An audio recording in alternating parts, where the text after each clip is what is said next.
आज मेरी बात ध्यान से सुनना है और आज के बाद भिखारी नहीं बनना है। यस, थोड़ा सा अपने बारे में बताना चाहूंगा। मेरा नाम जय नारायण हुआ। मैं राजस्थान में श्री गंगार से बिलोंग करता हूं। मेरे मम्मी पापा भाई बहन सब लोग खेती करते हैं। आपके आशीर्वाद और पूर्वजों की मेहनत से हमारे खेती अच्छी होती है। मेरे पिता ने 200 एकड़ जमीन है। हमारे खेत में करोड़ों की फसल होती है। बचपन में कभी पैसे ही नहीं है। हमने स्टूडेंट लाइफ में अगर 5,000 मांगा तो मेरे माँ बाप ने मुझे जबरदस्ती 10,000 दिया। मेरे से आज तक कभी हिसाब नहीं मांगा साहब। मैं ये बताना चाह रहा हूं, मैं आरसीएम नहीं करता तो भी मेरी जिंदगी ठीक ठाक चल जाती भाई। यस, आज से 21 साल पहले, 21.5 साल पहले मेरी शादी हुई। हम 4 भाई बहन हैं, मैं सबसे छोटा हूं। जब मेरी शादी हुई मैं पढ़ाई में बीएससी एलएलबी था, बताने को एडवोकेट वकील की डिग्री मेरे पास थी। मैं पढ़ाई के टाइम में जूडो कराटे का नेशनल प्लेयर रहा हूं। मेरे बहुत से स्टूडेंट नेशनल प्लेयर रहे हैं। मेरी घरवाली का नाम मंजू है। मैं बीएससी एलएलबी हूं। मेरी घरवाली पढ़ाई में बीए एलएलबी डबल एम में बीएड है। अभी भी कुछ पढ़ती लिखती रहती है, खाली नहीं रहते। आज से 21 साल पहले हमारी शादी हुई। शादी के बाद दोनों श्री गंगार डिस्ट्रिक्ट कोर्ट में वकालत करने लगे।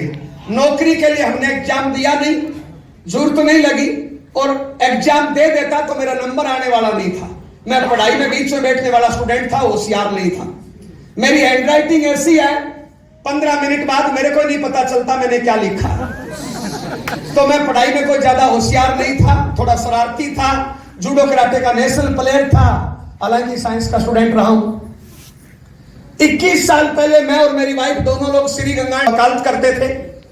उसी दौरान ये आरसीएम सिस्टम मिला। आरसीएम जब पहली बार बताया जाता है तो 90% लोगों के समझ में नहीं आता है। क्यों नहीं समझ में आता है? क्योंकि 4 कमियां हैं। पहली कमी, यह बिजनेस चलकर अपने घर पे आ जाता है और घर पे आई हुई चीज की कोई कदर नहीं करता है। दूसरा, यह बिजनेस अपना कोई भाई बंधु रिश्तेदार लेके आता है। एग्जाम्पल, ये सूरज नाम का लड़का है, 19 साल का। इसने आरसीएम ज्वाइन किया और कल ये टाई लटका के आपके पास आ गया। आप इसको अच्छा भाई, अच्छा बेटा, अच्छा स्टूडेंट मानते हो क्या? इसको बिजनेसमैन मानते हो क्या? जैसे यहां आएगा ना, आप इसकी औकात देखोगे और दिमाग में पता है क्या आएगा?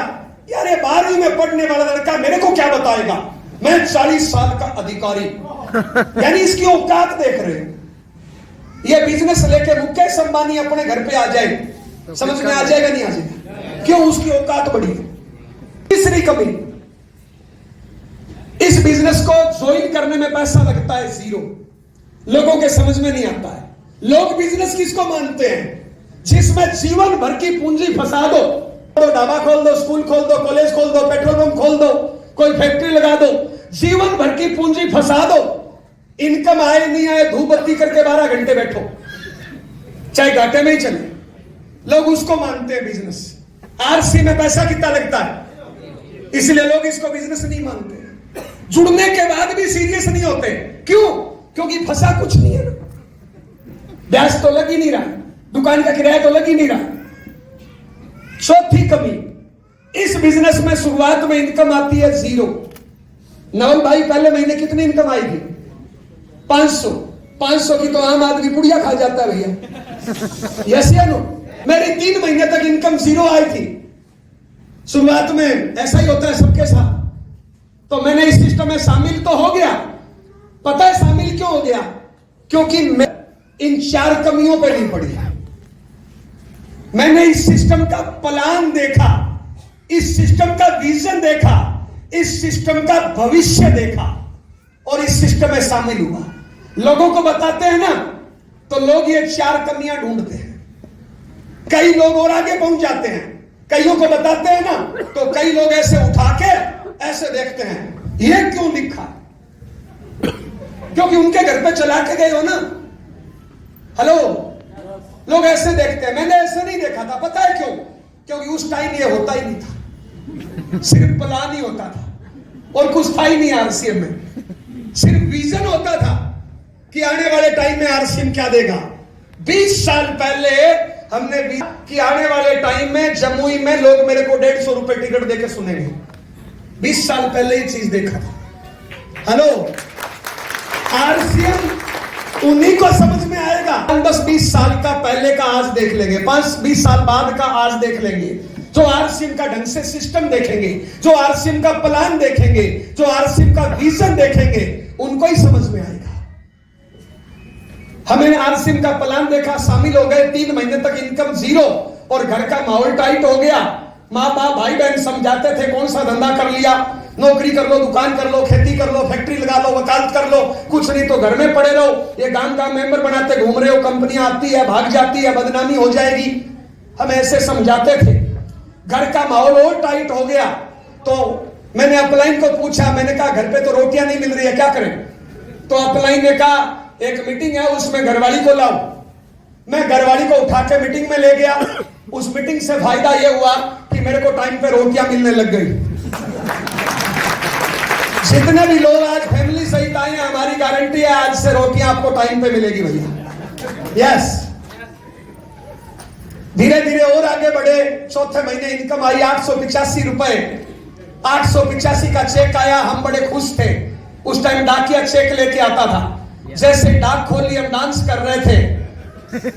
घरवाली अंदर से डायरी लेके आई, बोले पागल हो गए, ये देखो। मैंने कहा ये क्या है? बोले पेट्रोल जला दिया 4000 का, इनकम 885। पागल नहीं हो तो और क्या है? हेलो,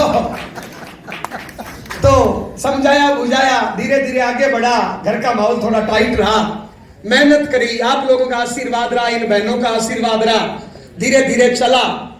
कभी रुके नहीं, कभी थके नहीं। 2 साल बाद मेरी रॉयल्टी आ गई। मेरी रॉयल्टी की इनकम आई 22,478। महीना था अगस्त 2004। जब मेरी रॉयल्टी आई उस दिन मैं घर पे नहीं था, डाकिया चेक लेके आया था और वो डाक किस्मत से मेरी घरवाली ने खोली। अंदर 22,478 का चेक, घरवाली खुश। मैं शाम को आया तो उस दिन 2 सब्जियां बनी हुई थी और घरवाली अपने आप ही हंस रही थी। मेरे को बोलती है पता है आरसी में इनकम कितनी है? उस टाइम में फोन होते नहीं थे। मैंने कहा कितनी है? बोले 22,000। देखो मजा आ गया, ये तो बढ़िया है, मैं भी करूंगी। तो मैंने कहा भगवान मैं 2 साल से पीछे पड़ा हूं, तब समझ में नहीं आया। बोले नहीं, इसमें तो इनकम बड़ी आती है, मैं भी करूंगी। तो अगस्त 2004 में मेरी घरवाली ने भी करना शुरू कर दिया। मेरी रॉयल्टी आने में 2 साल लगे, मेरी घरवाली की रॉयल्टी पहले महीने आ गई थी। मैसेज क्या? मैसेज क्या? अकेले काम करोगे लेट कामयाबी मिलेगी, फैमिली सहित काम करोगे जल्दी कामयाबी मिलेगी। यस। अब जब घरवाली ने काम करना शुरू किया, उस टाइम चैलेंज ज्यादा थे। हमारे राजस्थान में क्या पर्दा प्रथा होती है? 20 साल हम गांव के जाट आदमी हैं, किसान हैं, वहां पे महिलाएं थोड़ी बार कम निकलती थी। मेरी माँ की उम्र 76 साल है, ये 20 साल का लड़का जाएगा तो भी अभी भी घूंघट निकाल लेगी। तो मेरी घरवाली ने काम करना शुरू किया। मेरी घरवाली पहली मीटिंग में गई, उस टाइम 500 लोग थे, लेडीज के नाम पे मेरी घरवाली एक ही थी। तो सब लोग ऐसे मेरी घरवाली को देख रहे थे। हेलो, बीसी छाबड़ा साहब की मीटिंग थी। बीसी छाबड़ा ने उस मीटिंग में बोला कि आरसीएम में कामयाब होना है तो आरसीएम का कपड़ा पहनना पड़ेगा। मेरी घरवाली शाम को आके बोलती है मैं तो नहीं कर सकती। मैंने कहा क्या हुआ? बोले एक तो सब लोग मेरे को देख रहे थे और कोई लेडीज थी नहीं, 500 के बीच में मैं इकलौती लेडीज। दूसरा, आपके गुरुजी ने बोला है कपड़ा आरसीएम पहनना पड़ेगा। अब आरसीएम में तो लेडीज कपड़ा आता ही नहीं है, तो मैं क्या पहनूं? हमने 1-2 घंटे मंथन किया। मैं थोड़ा शरारती हूं, मैंने उसको 1-2 घंटे बाद बोला, मैंने कहा अंदर से कैंची ला। वो अंदर से कैंची लेके आई, उसके इतने इतने लंबे बाल थे, मैंने उसके बाल काट दिए। अब वो बोलती है ये क्या किया, पागल हो क्या? मैंने कहा हाँ। बोले ये क्या किया? मैंने कहा ठीक किया। बोले कैसे? मैंने कहा तू एक काम कर, कल चलते टेलर के पास, तू pant shirt tie coat pant tie लगा। इससे 2 फायदा होगा, इससे 2 फायदा होगा। उसने कहा क्या? मैंने कहा एक तो तू मीटिंग में कोट पैंट टाई पहन के जाएगी तो 70% को तो पता ही नहीं चलेगा लेडीज एंड जेंट्स है। एक तो मामला ताड़ना बंद हो जाएगा। हेलो, नंबर 2, ये कपड़े वाला लफड़ा ही खत्म हो जाएगा। अब साड़ी में आरसी में कहां से लाऊं, वो तो आती आती आएगी। तो उसके 2-3 पैंट को टाई लगवा दी और उसको भी शुरू कर दिया। उसको कार बाइक सिखा दिया, ये जो भी छोटी मोटी चीजें। धीरे धीरे दोनों आगे बढ़े। धीरे धीरे आगे बढ़ते बढ़ते बढ़ते बढ़ते आज मैं स्टार रूबी लेवल पे हूं। मेरे नाम से जो इनकम आती है वो 4 से 8 लाख के बीच में आती है। मेरी घरवाली इस बिजनेस में रूबी लेवल पे है, उसकी इनकम 2-2.5 से 5 लाख के बीच में आती है। दोनों की इनकम 12 करोड़ से ज्यादा, दोनों की इनकम लगभग राउंड फिगर में 10 लाख महीने की। प्रेजेंट टाइम में जयपुर में रहते हैं। आज मेरे घर में आरसीएम की इनकम से 7 गाड़ियां वर्तमान में चल रही है। आज मेरे घर में 7 कारें हैं जो चल रही है इस टाइम, खरीद के बेच दी वो अलग है। और इस बिजनेस की वजह से, इस सिस्टम की वजह से मैं स्विट्जरलैंड तक घूमने के लिए गया हूं। हिंदुस्तान में ऐसी कोई जगह नहीं है जहां पे मेरे भी बच्चे 5, 10, 20, 50 बार नहीं गए हो साल में, ज्यादा नहीं तो 2 महीने तो मैं घूमने को मिल ही जाता है साहब। मैं तो रोज ही घूमता हूं। शुरुआत में जब घूमते थे, फ्लाइट में चढ़ते थे या ट्रेन में चढ़ते थे तो ऐसे देखते थे कौन सा शहर आ गया।